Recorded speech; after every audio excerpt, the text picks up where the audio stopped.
Hello YouTube. Another day. A little bit of progress through the morning. After trying a few times, I finally assembled a ring. Really clean ring. These guys are on a kind of on a I made a Technic hinge out of some parts. Down here, in case we're recapping, we're going from a base of 32, dividing it into 24 windscreens, double high, from 24 to 20, and there's just a lightly snapped down ring down here to get my ring of 20. This is a solid ring of 20, and these don't attach. So what I'm thinking is the right way to go, instead of continuing on at this point, is to take all these windscreens off, look at this ring of 24, maybe peel back where it's double stacked for a lot of strength, lay this on top of it, and see if I can strip off half the elements here, half the elements here, find out where they match, and then create a new type of ring, one that is 24 on one half and 20 on the other half, so that it can transition and still snap in, but clipped to the other half is 20, or no wait, this is a smaller diameter. So I'm going to also have to think about growing this diameter outwards. I think I can do it. Instead of 7 with 5 and 3, I can probably do 7 and 3 in a larger diameter. But either way, taking this back, taking a second look at this before I continue on, because I really want to get this thing strong and right, rather than just finishing it. So that's what I'm going to try to do this afternoon. Alright, so I am using math to solve this. What I did is I looked and counted up all the studs in the diameter, all the places where I can put a pin, and there's 120 of these lengths that I was using, and then every once in a while I had a 1 in there, so that was 20 of them because there's 20 panels. So that adds up to 144 stud diameter. I have to go down to 20, and that came down, so you divide it out, 144 by 20 is 7 1/5. So I can use a bunch of 7s locked together, and that 1/5 goes into 20 4 times. So I have to have a gap every quarter, a 1 stud gap for every quarter around the diameter. When I work that out, I can then pin in these quarter sections directly into the level below it, have 1 gap every once in a while around the circle, and yes, it locks right in perfectly. The next level is 20 of these on 5s. No, yeah, 20 of these on 5s, which is 100. And I have 20 of these 1 pin members going inwards. So 100 plus 20 is 120.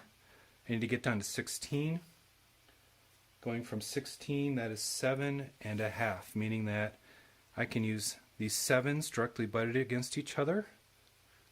And then every other one I have to introduce a 1 pin or 1 stud gap, which means a 3. So I'm going 3, 2, 3, 2, 3, 2, 3, 2 all the way around. And lo and behold, all the math works out. This is resting just like that. And what I'll have to do is then pin this little ring, this little rail, into the base, and then I will have my 16 that can go up the next level. So I should have been counting studs from the beginning on the diameters and working out the combinations, but since I didn't, I have to introduce these little gaps. There's going to be little gaps throughout the model, but luckily they're working out in quarters. So what I'm doing is now making sure that at least one part of this has a face that goes up and lines up perfectly. And right now, every quarter, it's lining up perfectly, and whenever there's a gap, I'm putting it in the middle of those quarters, so that when I introduce some sort of vertical element here, some sort of slope element to close that gap, it at least will look symmetric all the way around. So that's kind of neat. I don't know what kind of weird pattern I'm going to get out of this every other.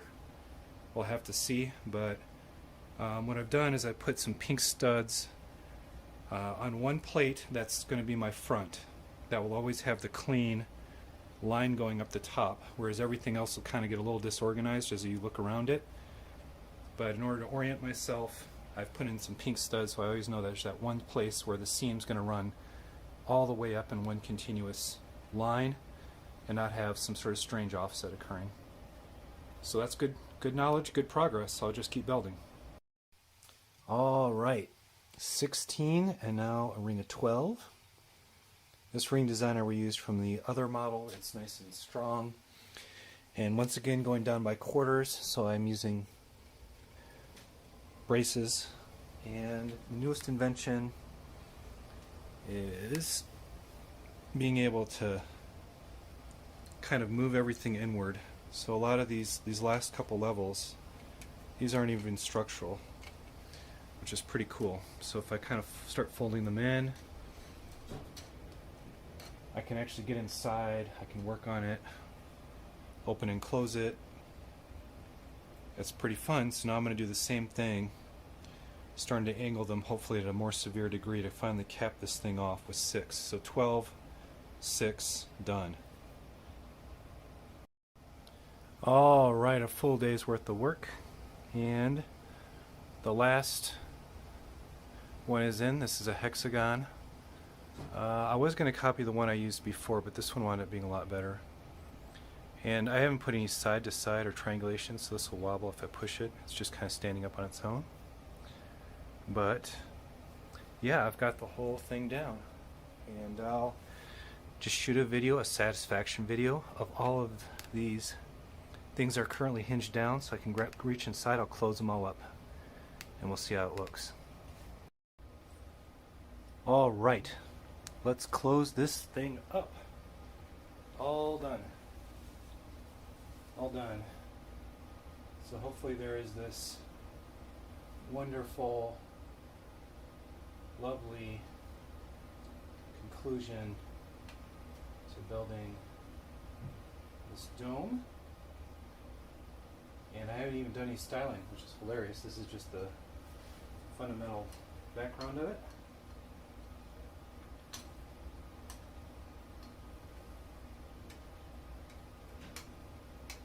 Let's close it up.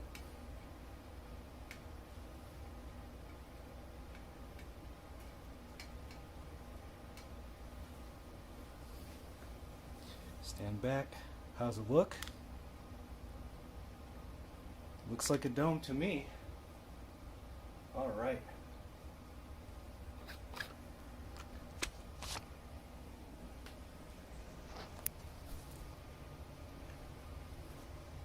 So 6 to 12, 12 to 16, 16 to 20, 20 to double 24. And it's not as flat as I would have liked. I would have liked more a little flatter, but I think it'll be okay. Bye.